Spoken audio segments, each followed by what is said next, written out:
Hello, everybody. This is Emad. This is my second session. And today we're going to talk about hiring a contractor to do work for you at home. Either a brand new home, you do addition, or some sort of interior alteration or renovation. So the main principle is we get this a lot in the county.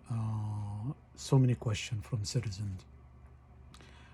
They are kind of ran in an issue with the contractor they hire. Either the contractor left the job site, didn't complete his work, he did a shady work, or they didn't get along, and they found out that he have litigation against him.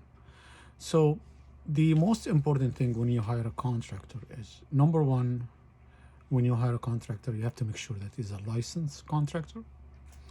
And when I say licensed contractor, it has to be licensed for the work you're gonna do. So you could have a licensed plumber, doesn't mean that he can do electrical work, and the other way around. So if you're there is so many different certification.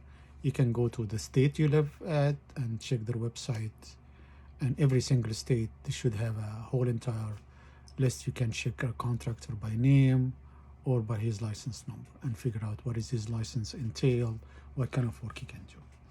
So first, verify his license, and you can do that, as I said, in the state where you live at. Number two, which is very important, check his reference.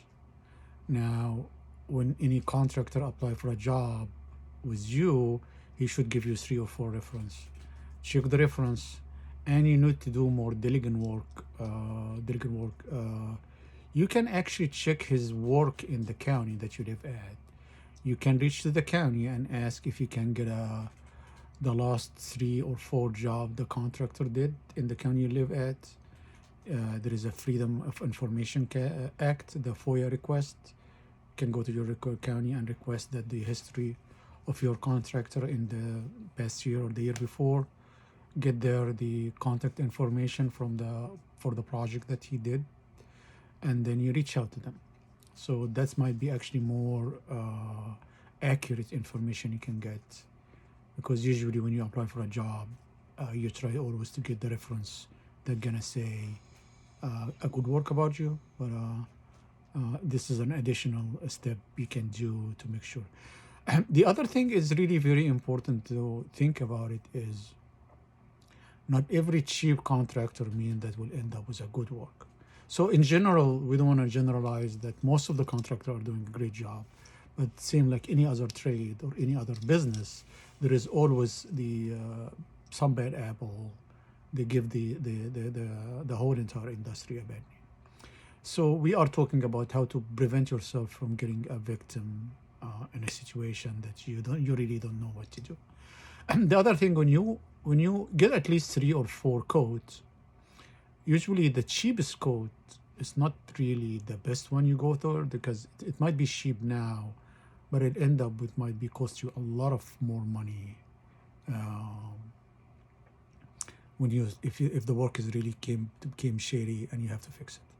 So maybe the most expensive, the cheapest one, you can exclude it, and then you start to negotiate in the middle or in between. And again, as I said, the cheapest doesn't ever has to be the best or the better one. This is really, in general, reference, license, make sure that his history, and check at the county. The issue with the county, if you reach out to us and said, hey, do you know this contractor? Can you recommend him? We cannot. By law, we can't really recommend anybody or give you a name. I can't. But there is always an organization in your area, professional organization, and even the state, they have a whole entire, like where the state where I work at, Virginia, they have a DBOR, Department of Professional Occupation.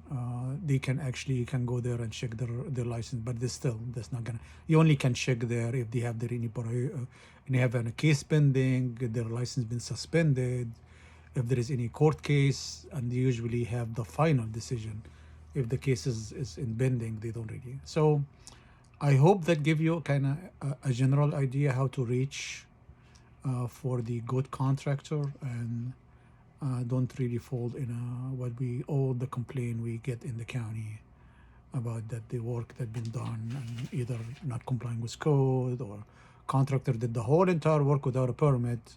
And just remember, even though you didn't know about it, you still the homeowner is liable for any litigation if your contractor, because he acted on your behalf, didn't accrue a permit to do the work. So good luck, and see you in my next episode. Thank you.